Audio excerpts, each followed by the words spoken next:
I am in my bedroom right now, and I have to admit that the Maple Leafs could absolutely win this series at this point. It is 3-1 in Toronto at Scotiabank Arena, and the place is going nuts right now. I have never, Willie Nylander decides to score the first goal. Um, Max Pacioretty, 2 assists already tonight, both on Nylander's goals.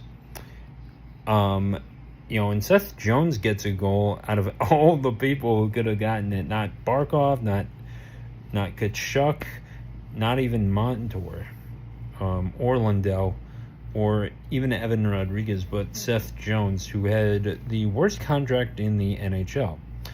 There's that. I think that we are spoiled right now with what we're getting in the NHL for the Stanley Cup playoffs.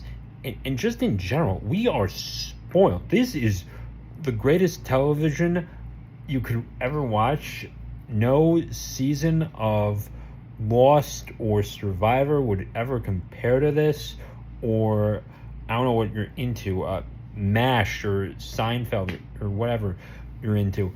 It's ridiculous how good this is. It is literally like going down to the best sub shop in the world and ordering a Philly cheesesteak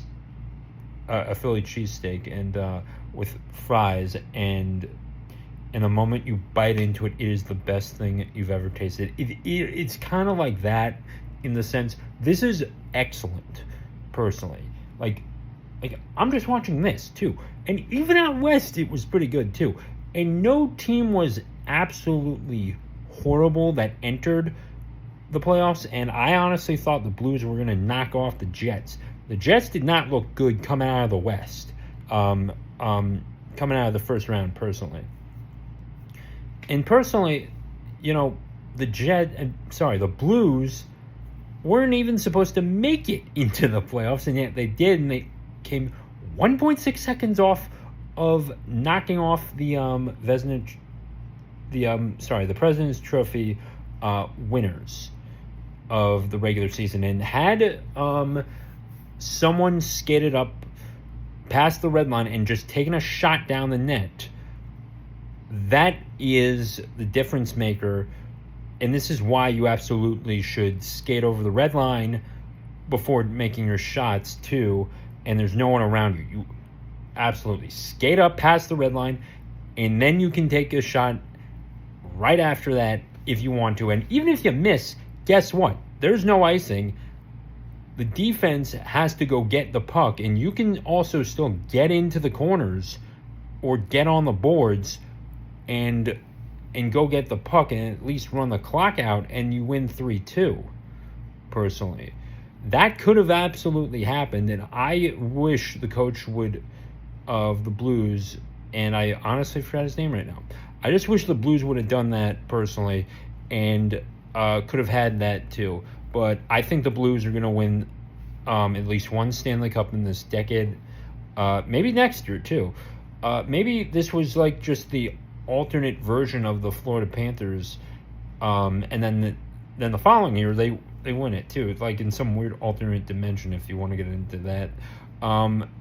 LA made a joke on Instagram, and that they just exited out.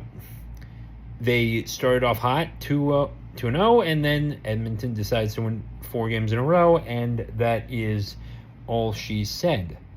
With that, we had the Canes. Battle of Ontario was excellent. I thought the Leafs were going to collapse, but they did not. And if you're watching the game right now in Toronto or wherever you are, this game has really produced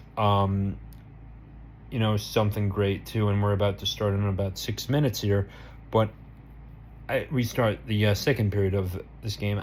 I love this sport for many reasons, and I think that it's that we have the best playoffs, and I mean it's getting crazy too.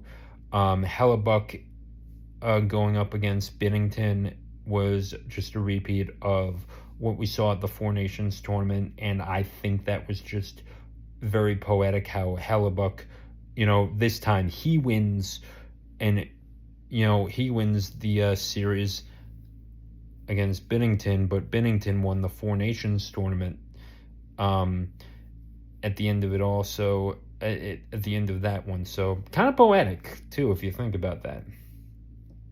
My Washington Capitals are going to take on the Hurricanes on Tuesday, and I could not be happier. I think that's going to go the full 7 games, personally. And we're going to see some great hockey. Sebastian Aho going up against one of my favorite all-time players, Alex Ovechkin. And then who can forget Oilers and Knights, too? And I almost forgot about Minnesota. Minnesota still put up a good fight, but Vegas just came out on top. It's really that simple. All right, I'll try and get on the podcast maybe this weekend, and we'll be back hopefully on audio form. I love doing this. I love talking hockey with you all, and please like, share, comment, and subscribe. Peace out.